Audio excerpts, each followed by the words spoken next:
Well, folks, it's time to kick it old school. So you can feel cool. Give it to me, baby. Baby. Yeah. Okay, here we go. Welcome, everybody, to the MC Variety Hour. Woo woo! Woo! This is episode 34. Take two. We got a little crazy on our first run. But, you know, it happens. So, fuck it. We just want to make sure we give you the best of the best of the best of the best. So Try to. And if it's not, fuck it. I'm pretty excited. We're on episode 34, which we talked about in our first recording.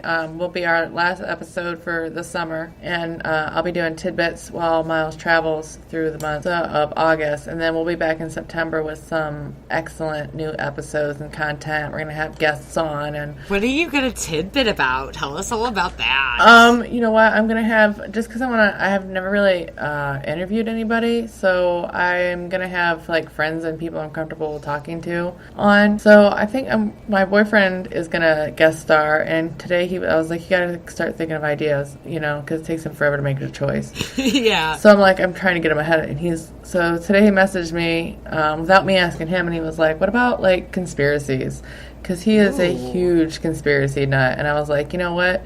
We've hit on conspiracies a couple times, and usually people love those episodes. So, and then I have my friend, which I'm not sure what she's going to go by, but she is in her 30s, and she's going through a divorce, and she's got two grown almost. Like, she's got one that's 18, one that's going to be 18, and then she's got, like, a 7-year-old, and she's trying to get a divorce. She's legally separated, but she's been dating for, I don't know, 8 months or so, I'm not sure.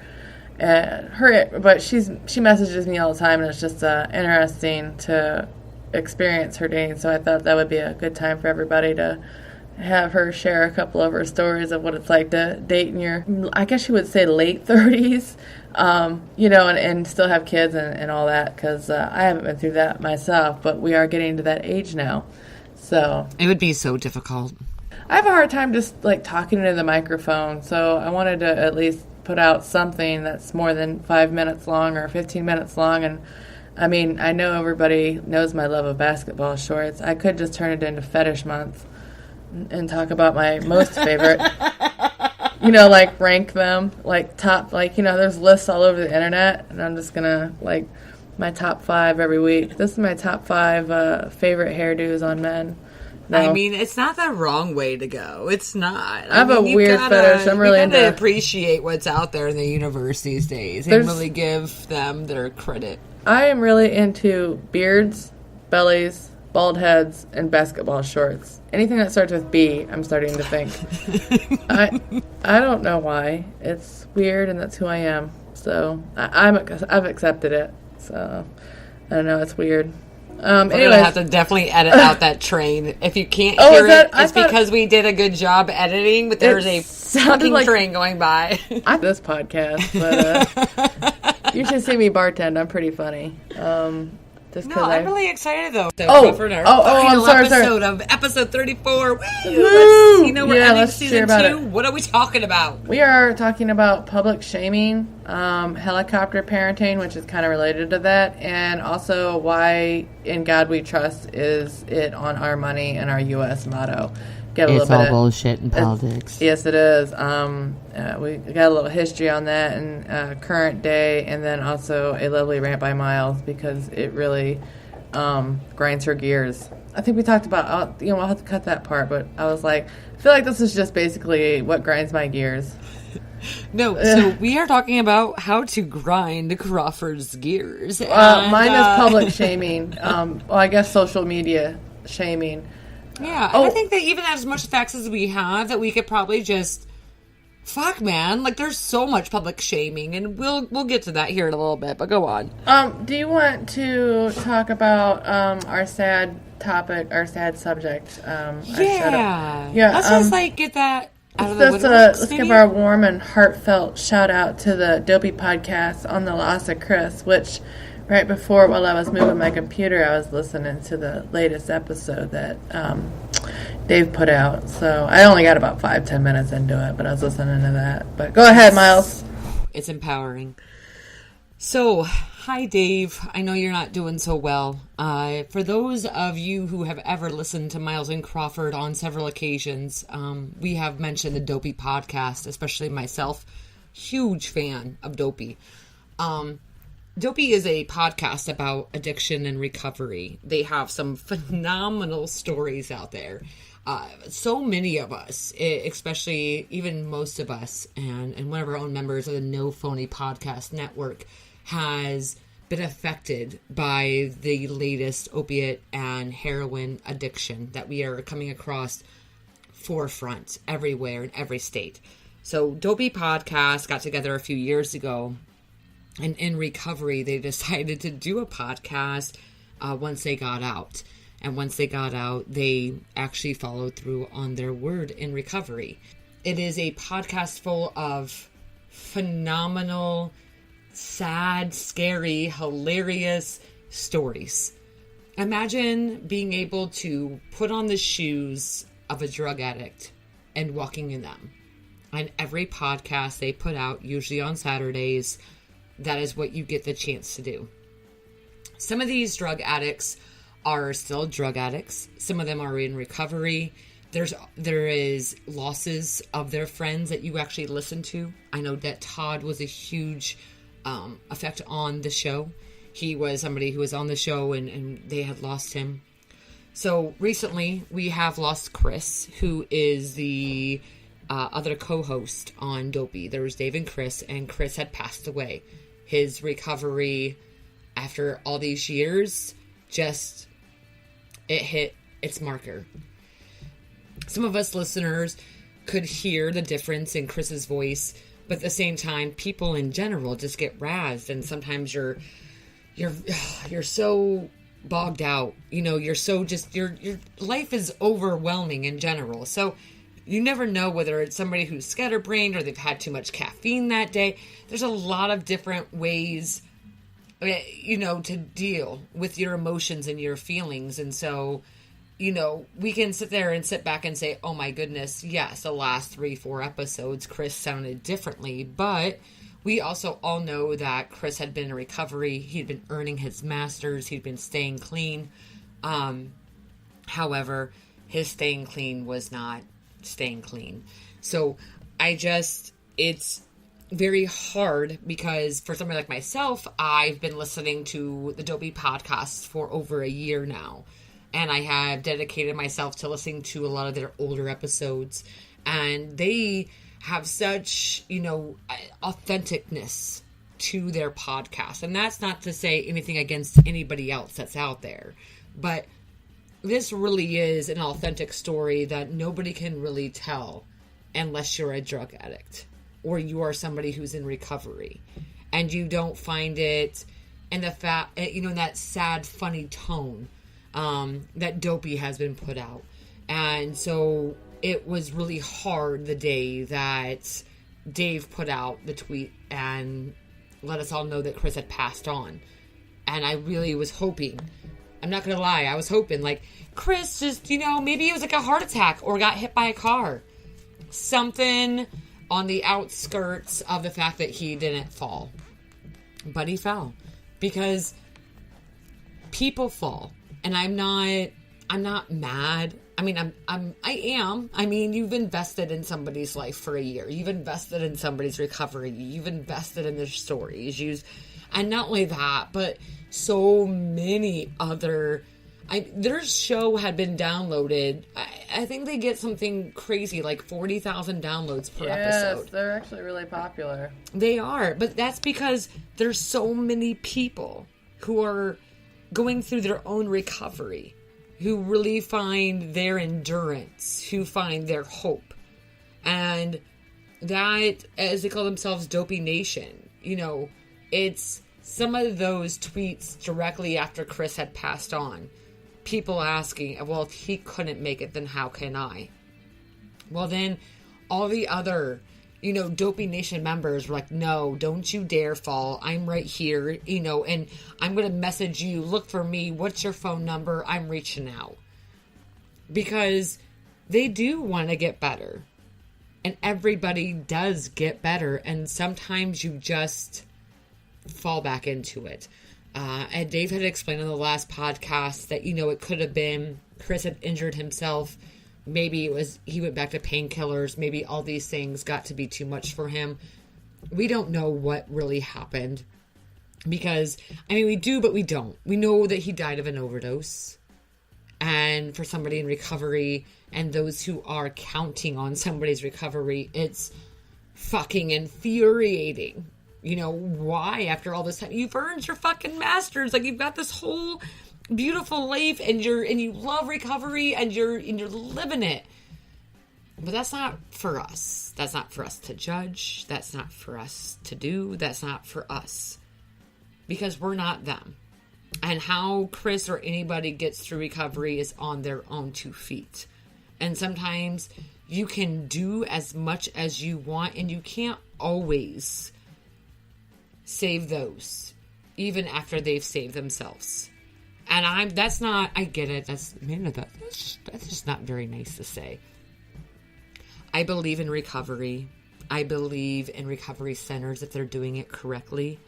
I believe in the fact that somebody can get sober and change their life around. I've seen it done. I truly have. I believe that you can be sober for 10 years and something happened that just shakes your core and you can't get out of it. But again, I'm not here to do anything but say that, look, I don't know what it was like to shake Chris's hands or share a cup of coffee with him or let him know that even as somebody who has not necessarily been down the road that he has, but has seen friends and family members and so many affected by the same disease, how important their podcast is, not just to myself, but to all humanity. And I really do appreciate Chris and your life and everything that you gave to us, because you really gave everybody a sense of hope. And Dave, we want to wrap our arms around you, and we love you. And Dopeynation, stay strong. And that is my piece. Well, it was really, really lovely, Miles. Thanks. It's a really great. I'm not sure what Dopey's in. I don't know if they're going to end or what's going to go on with that podcast. I was trying to find some updates, and I don't know. It sounded like maybe they might not go on with it, but they have. I hope Dave goes on with it. They have like 140 episodes or 150. I guess. They've been around for a long time, and I get if he doesn't want to do it, or maybe sidelines it to a different project of his own, or takes a break and comes back. Yeah, because in his own recovery, that was a great part of Dopey was for even Dave himself. Mm-hmm. That was a project. Dave loved diving into projects. He talked often about how much he loved putting his hands into the pot. Right. What can I do next? What can I do to keep myself good? Exactly. And so I really hope that Dave does continue it, and if not, then I completely and utterly understand and respect. But, it's hard when... It's harder when it would have been easier had the two of them said, life's gotten crazy. It's time for us to back off. We're going to end this. But when somebody of the podcasting community just kind of passes on, it affects all of their listeners and all of their friends and all the people that they have within social media or, within their own lives have really been able to touch. So I do hope that Dopey continues on, and if it doesn't, I understand that as well, and I hope that everybody who has been listening and maybe listens to us and listens to them understands that there's somebody out there. And if you ever feel like you are alone and that you don't know where to go or turn to, Crawford or myself are usually always up. And if we can't always directly respond, we will be right back to you. And we can at least give you to somebody who we know. We have several friends of ours. Or who, that understands your experience. And that we hope that you find your sense of recovery. So, I mean, you know, It's I hope. It's a lifelong battle, man.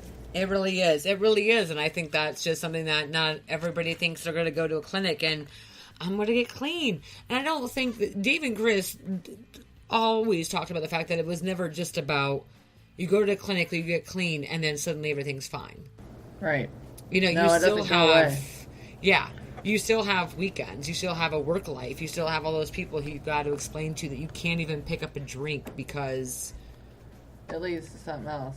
yeah, exactly. You know, and so I think it's one of those things that it really is a lifelong, and every time that you feel like, and if for those of you who have gotten sober, high five, rockstar pass. But when you feel down, stop not calling your sponsor. Go call your sponsor. Go to your meetings. Reach out at all times because somebody is there. Because somebody does care. Even if you think we don't. Somebody, social media wise, personal life wise, somebody cares. Reach out and they'll be there for you. That's So, right. anyways, we'll go on. I'm sorry. Oh, no, it's okay. We're going to talk about some public shaming, first of all. Because I'm just... At this point, it's just... You see it all... Any social media platform that people visit, you see it where people are publicly shaming people for no reason. I mean... Or for petty stuff, I guess I should say. I mean, I do enjoy some public shaming. I mean, I think we all do. So I looked up a little bit about the history of shaming in America, particularly. And I got this, I'll post the link in our show notes, but I found a really cool article about it that kind of summed up everything that I was thinking and wanted to share it with everybody. So Western societies, including the American colonies, once relied heavily on shame. There was a deep belief in the importance of conformity to community stability. There was also a dearth of other resources we rely on today, such as policing, to enforce the order. The stocks were a common form of public shaming in colonial America. Colonial Americans felt little compunction in imposing shame-based punishments like the public stocks, whose replicas now amuse camera-toting tourists in New England, which I thought was hilarious just because that's the oldest part of America. So, of course... Now, and for stocks, for those who don't know, explain to us what stocks are. Oh, it's on a hinge. It's a piece of wood, and it's got holes cut out for your arms, like up to your elbows, I think, and your head. But there's a hinge where it splits in half so that you can fit into it, and then they kind of like a guillotine almost, but with the arms and no sharp thing above your head. But you'll find them at amusement parks, like in the western section, like Cedar Point here. They have a lot of people have that photograph where they're at Cedar Point, and I have like 3 pictures of it myself because I've been there. Western, and that's how they used to keep prisoners. So they used to keep people. That was a way to shame people. There was even a word. So they put them in the stocks and they just pretty much cut off their heads? No, they used to just leave them there like for days and days. A guillotine is when they would cut off their heads, but at stocks usually people would get out of it. And, they might, depending on their offense, they would have to spend so much time in the stocks. And Could a lot I throw of times, tomatoes at your face if you were in the stocks? Yes, that's what it was people were shamed and treated harshly for... And, depending on the terribleness of their offense, the longer they had to stay in the stock. So, nice. I guess some people probably did die, but I didn't really get that far into the history of it. Sorry. That's okay. Like, no, I just... How do I do this? Do I throw tomatoes at you? Because this sounds like so much fun. Shame. Sorry, I was doing a Game of Thrones reference there. There was even a word no longer in use called a shame fast that described people who were mindful about avoiding shameful situations. So, like, Miles is incredibly shamefast. I am. Like, no, she won't go to that party with us because she's really, really shamefast. I'm trying to stay to be a good girl. My bad. Yeah, we could bring it back if we wanted to. This all began to change in the late 18th century, where the currents of the Enlightenment started to spread throughout Western culture, and public leaders began to reevaluate the importance of human dignity. Shaming, founding father Benjamin Rush wrote in 1787, is, quote, universally acknowledged to be a worse punishment than death. Hyperbole. Ooh, yes. wait. So, like, being, like, shaming is, like, the worst? Shaming is terrible on the human soul. And so the actions of Americans started to reflect this new wisdom. Public stocks began to be abolished by law, beginning with Massachusetts in 1804. Parents were advised to avoid shaming their kids lest it damage their confidence. The popular use of the word self-esteem traces back to as early as 1856. So helicopter parenting actually started in 1856 Yes. and not with us millennials? Yes, that's Okay. I just want to make know. sure that we make that clear right here is that it wasn't just the millennials who have mommy and daddy issues. Exactly. Shame hasn't disappeared, though. Various people in positions of authority continue to deploy it, from boot camp drill instructors or sergeants to coaches of sports teams, which they can be pretty brutal. Nonetheless, disapproval of shame-inducing tactics persisted. Schools gradually cleared out the most blatant practices. Dunce camps, for example, were abandoned by the 1920s, which they were a white cone that a student would have to wear on their head, and basically it told the rest of the, and usually on a stool in a corner, and whenever they were stupid, basically, or they got answers wrong, it was to embarrass them for doing bad at their schoolwork. All sorts of groups urge that people no longer be shamed for their sexual proclivities, so stop slut shaming or their disabilities. Don't make fun of people who are disabled, okay? A greater tolerance emerged that left people freer to accept treatment for psychological problems or to disclose their sexual identity. In recent decades, psychology research has found that feelings of shame can demoralize people or generate aggression because they make individuals feel bad about themselves. This differentiates, I hate that word, shame from guilt, which, because it focuses on a person's act rather than his or her character, can lead to apology and redress. So what about the revival of shame? Like, how does that, shame's history and throughout time and how we, try to curb the shaming, how's that reviving itself? The critical view of shaming in Western culture is now entrenched. While the behavior persists, it's often condemned, and a variety of institutional changes, from grade inflation to prison reform efforts, limit its impact. And this continues to change our society in important ways, loosening a number of traditional constraints that, if violated, used to lead to public shaming. Unmarried middle-class women can now proudly bear children, while public listing of school grades is outlawed. Recently, however, attitudes towards shaming have shifted, even as the chorus of disapproval continues. According to a Google Ngram search, references to shame in written text and decline in the United States since the mid-19th century have, in recent decades, increased far more than in other English-speaking countries. And then there's a little graph that we're going to post when we post the episode, or on our blog. And it's the frequency of shame in American English from 1800 to 2008. The result, at least implicitly, oh my God, that's a terrible word too, is a new debate and another divide in American culture. Three sources account for the change. First, a number of conservative judges in the 1960s ruled that shaming was an appropriate punishment for certain crimes like drunken driving or petty theft. The stocks haven't been Wait. In the 1960s, it was ruled that it was appropriate punishment for drunk driving. Yes. Petty theft. Yes. You didn't go to jail? You didn't get sentenced to 5 years in prison? No, for, you just had to be shamed. Bad evening? Shaming. Okay, so shaming actually did have its working out before privatized. And not that privatized prisons have not always been around. But we've talked several occasions on our privatized prisons. And that if we had just started, and I'm not saying that shaming people would stop drunk driving, but a lot of people nowadays, especially in their first offense, what do they have? Oh, you have to go to weekend hotel camp where you get to veg out in a hotel, eat a bunch of food, read sad stories, and then you lose your license for a handful of months, and that's it. Or if you have a really good lawyer, you don't have any actual punishment. And you don't really learn your lesson. But if you were shamed... Like party plates? Not everything has party those. plates is a part of public shaming by all means. It is. It's like, here I am, I'm a drunk. What is it? If you get 3 or more DUIs, You get No, sometimes it's on the first, depending on how high you blow. Oh, okay. I can blow all levels, baby. But that's terrible. That's terrible. No, but there's party plates. It's actually part of their punishment a lot of days now. Is that depending on how high you blow, is your drunk driving offenses.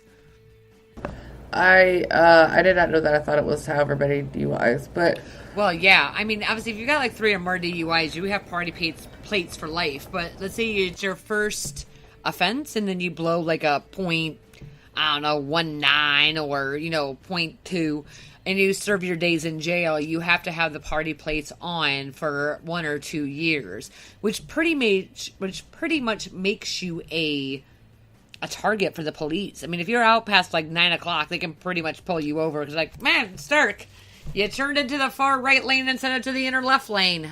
Give me a blow test. And that's simply because you had the party plates on. Yep, that's completely true. So yeah, no, it's okay. But yeah, so shame is actually an okay punishment to, yeah, shame. That sucks, dude. I'm upset now. You was thinking about that. Like, I didn't really think about how shameful that would feel to have to drive around with party plates. I know. I mean, it is. And really, you should be angry about it, damn it. Like, not everybody wherever they live, party plates here in Ohio, the background on our plates are white, and if you have had, what we're talking about is the plates are yellow, with what, yellow blue numbers maybe? Yellow and red. So, I mean, they're very easy, and it's always like, party plates, Yeah, but that makes you a target for everything else for so long. I mean, I've heard about people who have party plates, and they get pulled over for all kinds of shit. And so, but I mean, however, though, I feel that those who get party plates tend to have the understanding. Like, maybe I'm at a rock and a hard place on this, because we shouldn't shame everybody and make you feel bad, but you should fucking feel like shit. Right. Who am I to judge? But I am judgeful because I'm a judgmental bitch. So, like, it's one of those things. You judgmental cunt. I can't help it. Some of y'all are assholes, and I have the right to judge you. Because y'all judge me. And it's a fair square. Let's put them in the stocks. They deserve it. So the stocks haven't been reintroduced, and many higher courts have disputed the new enthusiasm for shame. But many criminals have been required to put shaming signs in their cars, which I think is kind of like party plates, or to stand in a mall with a sign proclaiming their wrongdoing.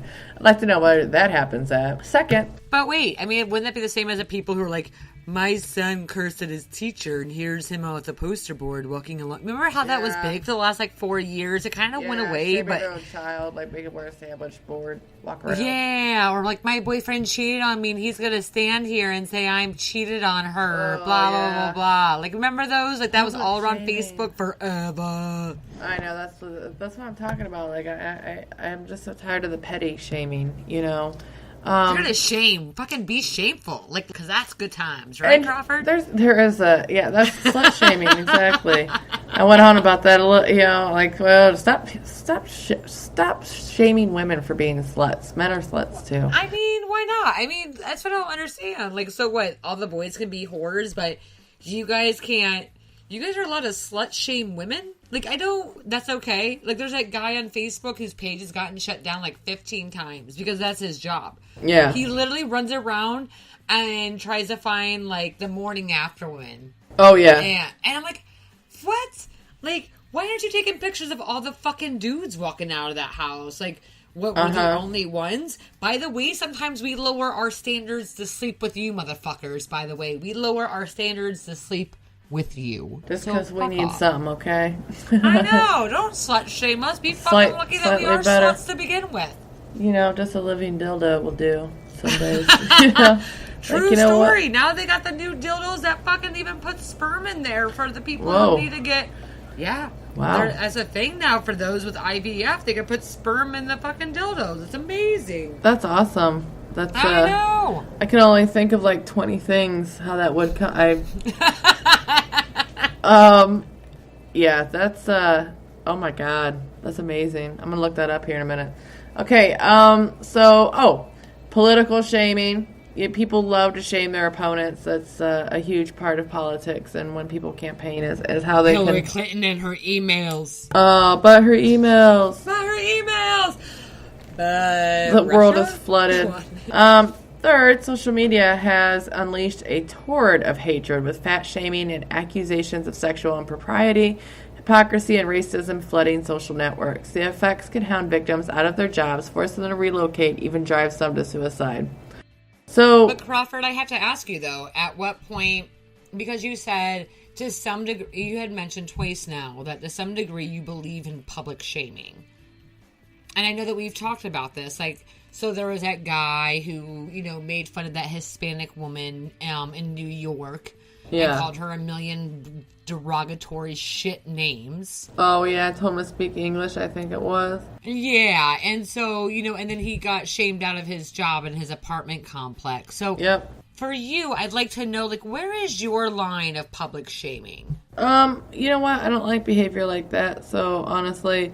I believe in free speech, but I've said it before, that doesn't save you from the consequences of what you say. And I'm kind of okay with showcasing people being assholes, because we're only going to tolerate it if we don't show that that's not, a majority of society doesn't feel that way, and we don't act that way either, So things like that I'm okay with. But so then what are you not okay with? I'm not okay with people who...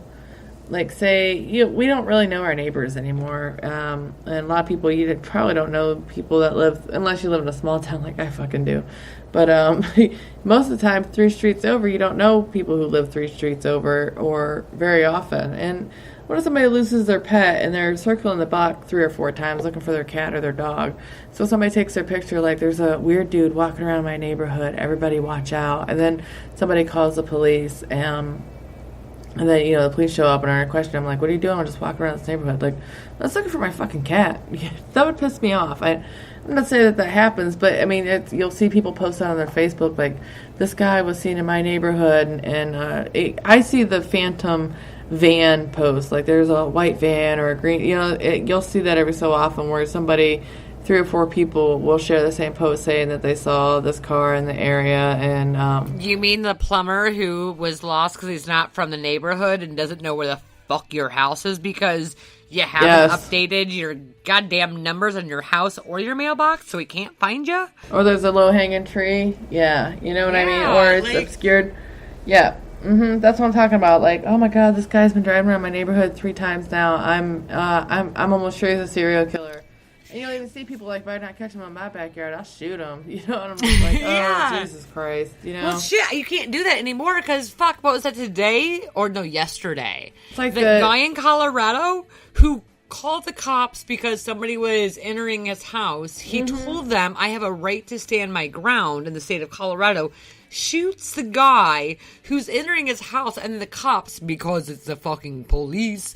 kill the goddamn homeowner. So, by the way, bitches, be careful even when you call a cop on a burglar.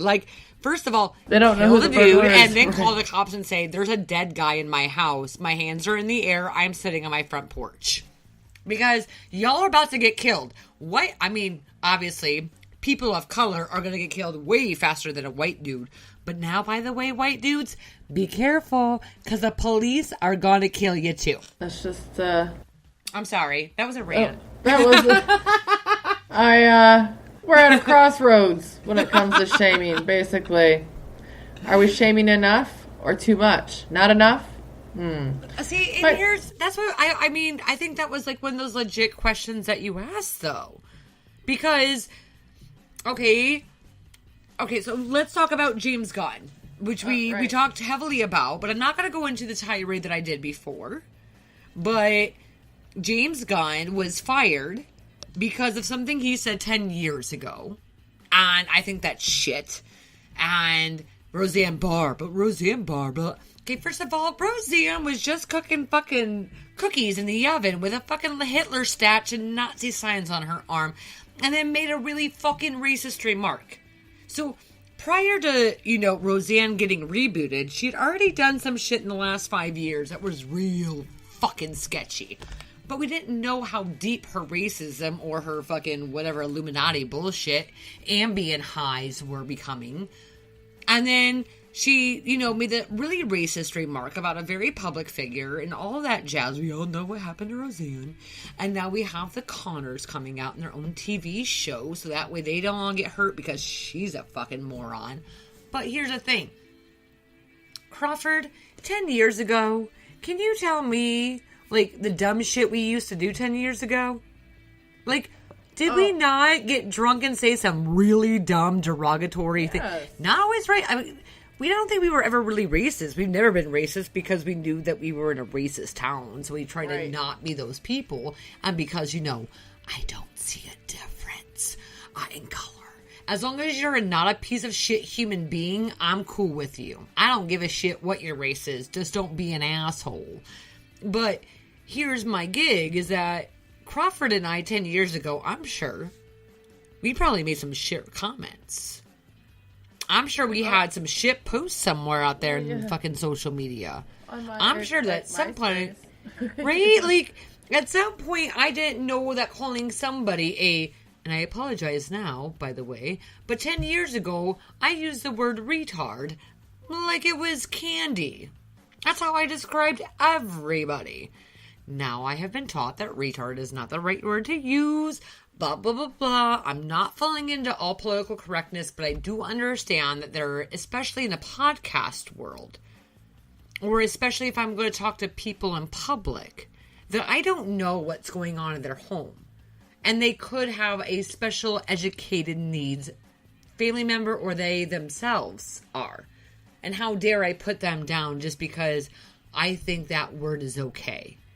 This is beyond vocal fry, which I do respect that podcast. And sometimes at the same time, like, I do appreciate them.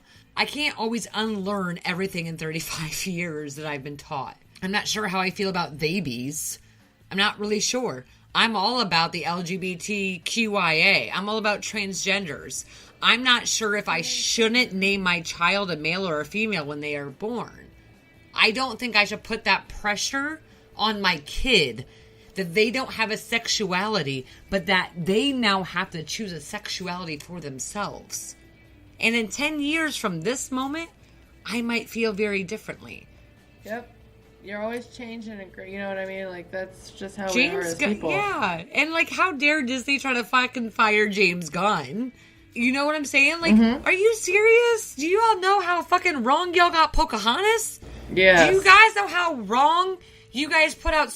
Disney has put out more fucking racist cartoons than anybody. Yeah. They're, So how dare you? Like, get the fuck over yourselves. Public shaming is necessary when Sean King finds out that you are a racist motherfucker who ran over a white girl in Charlottesville for sticking up for black people. Yeah, your ass should be called out. Sorry. Exactly. Assholes. Exactly. You're a dick. And not, that's like current. I don't know. And no, people change and they should be given. That's just like prisoners when they get out of jail. We as a society punish people for years and years and years that, even though their debt to society is supposed to be paid, we punish them after they get out of prison. So it's just the same as what we're doing now to somebody who said something 10 years ago. It's, well, you know what? Did that 10 years ago and now you're going to suffer for, and so to me it's kind of the same logic. Well, exactly. And I think that's one of those things that we have a very hard time deciphering in our public, and especially that we're too white privilege. But like, you can't public shame me for being dumb, though. Like, if somebody were to sit here, let's talk about it, Crawford. Like, how would somebody right now call us out on their shit because we're a bunch of privileged white women? Nobody has yet. I hope they don't. Right? But at the same time, like, you can't fight it because at some point they're right. To some degree. I mean, me and you can go driving at 11 o'clock at night. And unless, like, the fucking police got our license plates, and you have talked about the fact that you, especially in my town, like, you've been pulled over because you have a rap wreck. You know what I'm saying? Like, these cops are assholes here. Right. But had you had that same rap sheet and you were a person of color, how different would your life be? I call it driving while black. Exactly. We can't imagine what that is like. We can't. I mean, we can imagine, but we're not. We don't live that life. We can imagine what it is, but we don't know the truthness to that. Right. And that's what shaming is. Like, to some degree, shaming is a truth that comes out. But it's all about, what do you do? What do you shame for?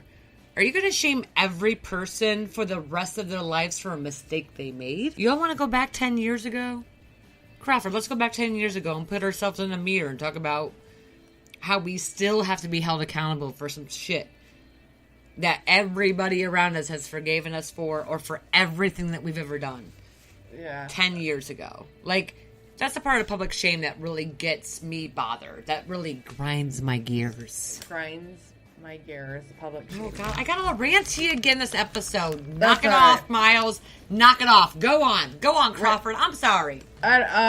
So, what about protecting people against being forced to adhere to an unpleasant level of conformity?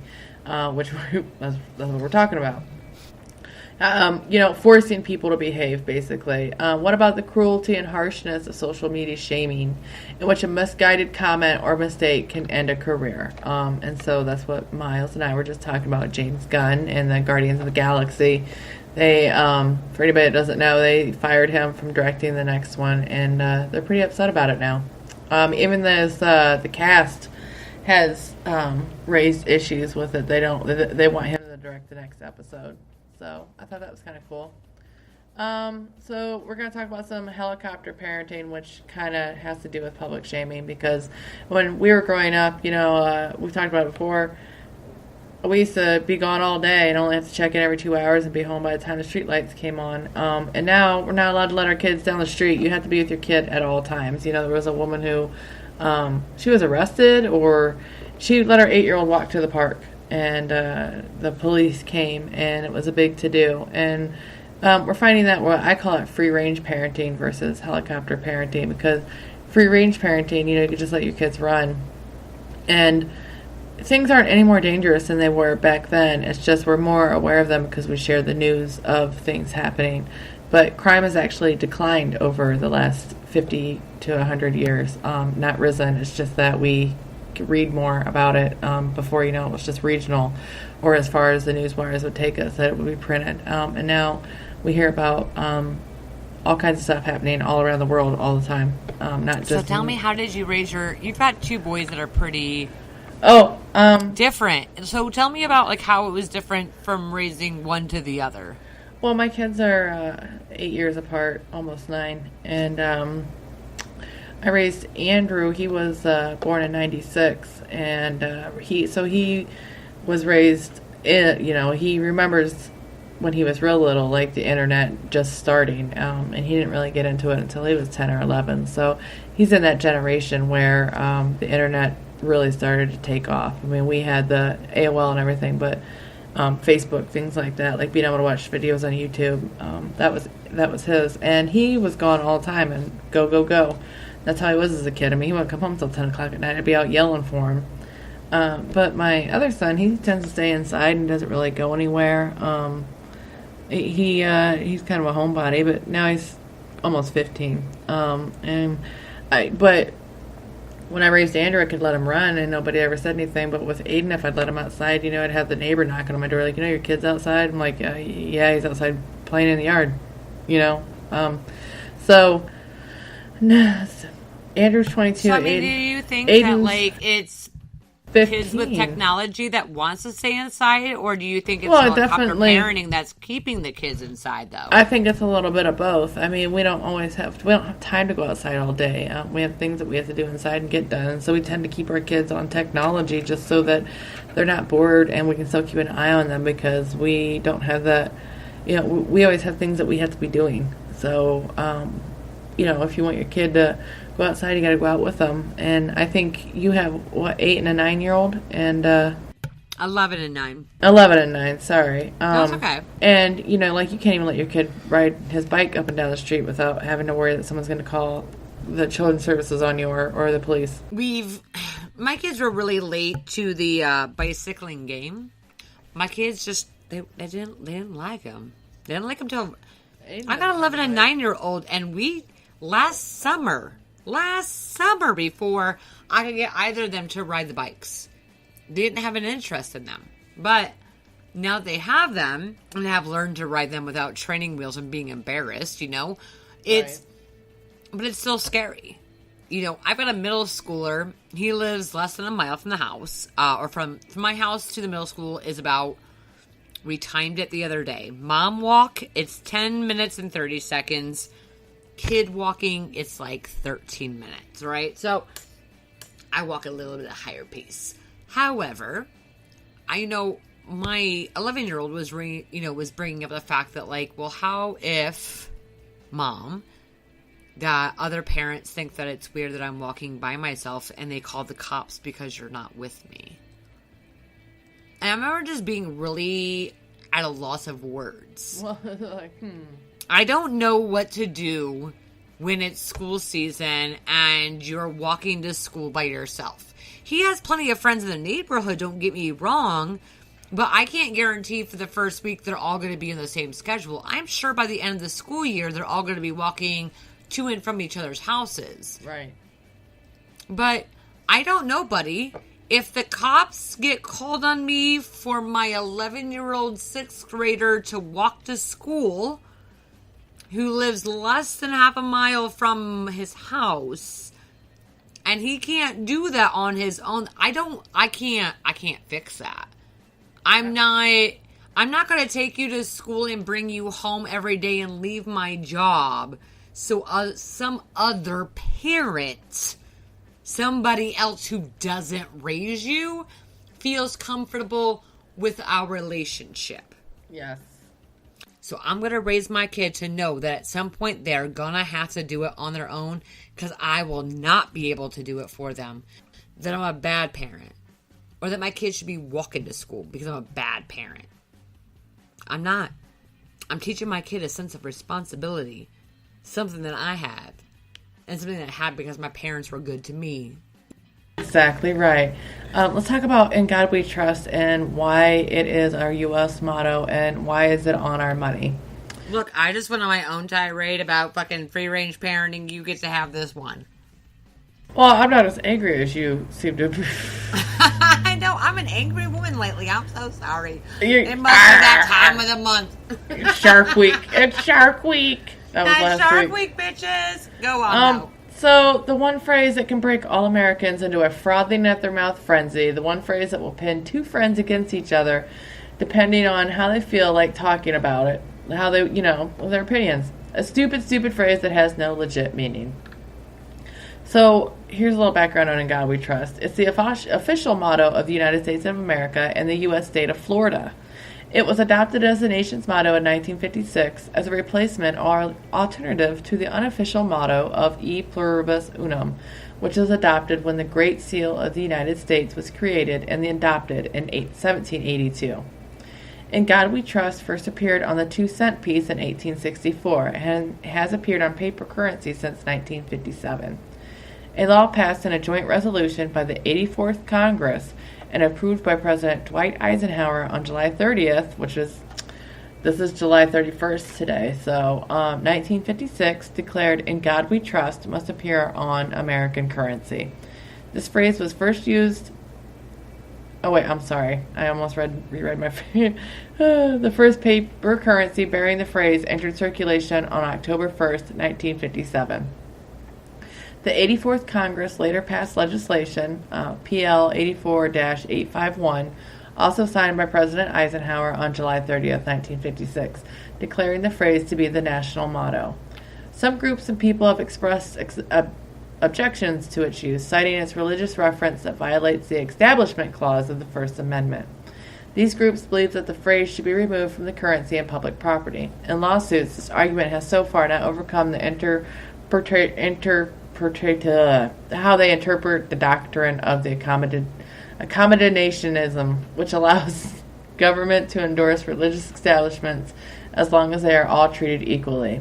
According to a 2003 joint poll by USA Today, CNN, and Gallup, 90% of Americans support the inscription In God We Trust on U.S. coins. In God We Trust is a God. It does not mean that it's Christian or Buddhist or Catholic. It is a God. And even in our most religious times of life, we never had "In God We Trust." That is an actual motto. That's right, a motto for the United States and the U.S. state of Florida. And come on, y'all, Florida. Also, Florida is the fucking toilet bowl of America. Come from Florida because y'all are fucked. They're fucking crazy down there. Right, y'all are fucking crazy. Y'all got some crazy stuff. I thought Ohio was bad. I-75 does something to us. Yes, like, it does. I-75 does something from Ohio to Florida. It just fucks us all kinds of up. Anyways, I'm sorry. Go on. No, it really does. It's true. I call it the toilet bowl of America because I mean, that's the most ridiculous stories come out of it, and it's like, what the fuck is going on here? Right. So originally, by the way, it was "e pluribus unum," and it's Latin for "out of many, one." Alternatively translated as "one out of many" or "one from many." It's a 13-letter traditional motto of the United States, appearing on the Great Seal along with "Annuit Quoptus," Latin for "he approves the undertaking," literally "things undertaken," and "Novus Ordo Seclorum," Latin for "new order of the ages." New order. New world order. Bitches. New NWO for life. Whoop whoop. And adopted by an act of Congress in 1782. Never codified by law, "E pluribus unum" was considered a de facto motto of the United States until 1956, when the United States Congress passed an act, H.J. Resolution 396, adopting "In God We Trust" as the official motto. And as for our Pledge of Allegiance, you asswipes, the official name of the Pledge of Allegiance was adopted in 1945. The most recent alteration of its wording came on Flag Day in 1954, when the words "under God" were added.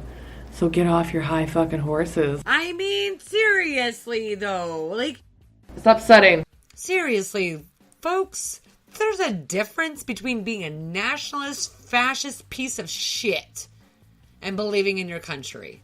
There really is. I'm sorry. I'm allowed to be proud from America because I am. This is where I was born and raised.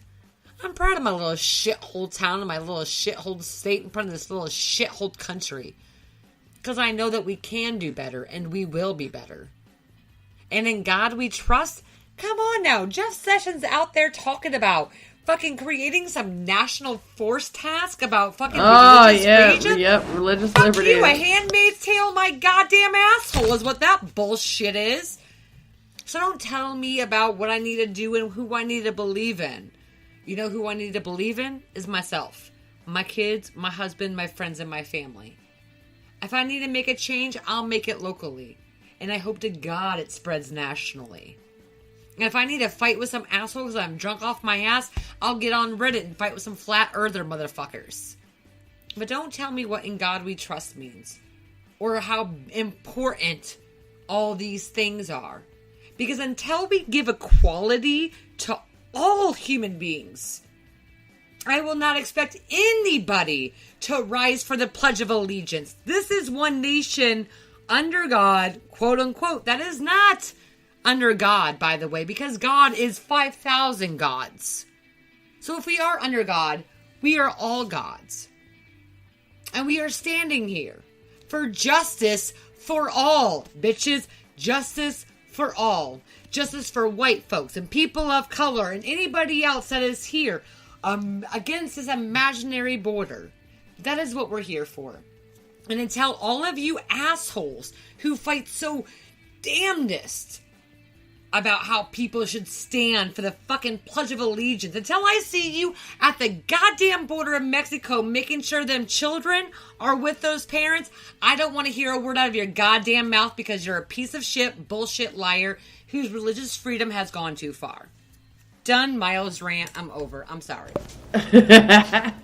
That was a lovely rant. Thank you so much, Miles. I'm so sorry. It was really crazy. It. I'm going to step back now. Go on. She gets so mad. I'll tell you what, you just rip some fucking face off. Why don't you?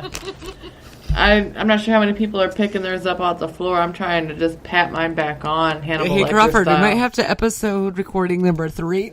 Oh, God. Oh, Miles. You're hilarious. I thought it was a great episode, personally. We're going to insert a promo We are. Who are we promoting this week there, Miss Miles? St. Paul's Filmcast. I love you guys. You guys are always supporting MC Variety Hour. Every time somebody's like, hey, between you and the Facklers, we're probably mentioned like 150 times on the internet. I love you guys. St. Paul's Filmcast. Their intro is phenomenal. Go subscribe, download, visit their website. If y'all want some, like, filmy, reviews and shit, go to St. Paul. Right. They're out of Minnesota. I love them. They're fantastic supporters, and I think that we should support them back, so we are. I listened to their little promo they sent us, and it's adorable. They definitely know how to mix their audio. I was very impressed with it. Absolutely. So we're going to insert that here, and I hope that you guys enjoy it. And it's a cute little jingle, so I think it'll be okay for us to sign off and then play their promo, because it's adorable. It is. It is.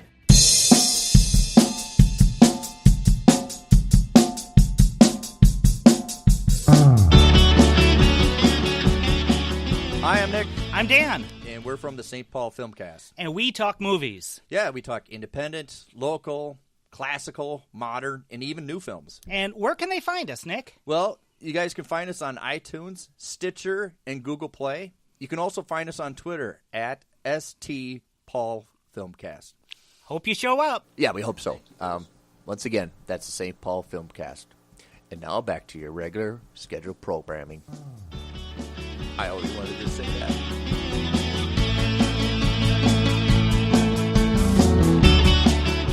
And this is actually the sign-off of Miles and Crawford Season 2, Episode 34. That's we'll right. see you guys back in about a month together. Yes. And, shit, man. I'm excited. I know. I am excited to see what Season 3 has in store for us as well. So hopefully people can survive without us. Not like we've never gone on hiatus. I know, but this way I can start bringing my mic to your place, though, and we can start doing the 2-on-1s. Like, it's going to be great. Oh, yeah, we'll be playing with the mixing board again. And trying to, because I don't really remember. Whoopsie. All right, well, goodbye, everybody, and have a great month. I'll see you on Tidbits. So, yeah, bye. Bye.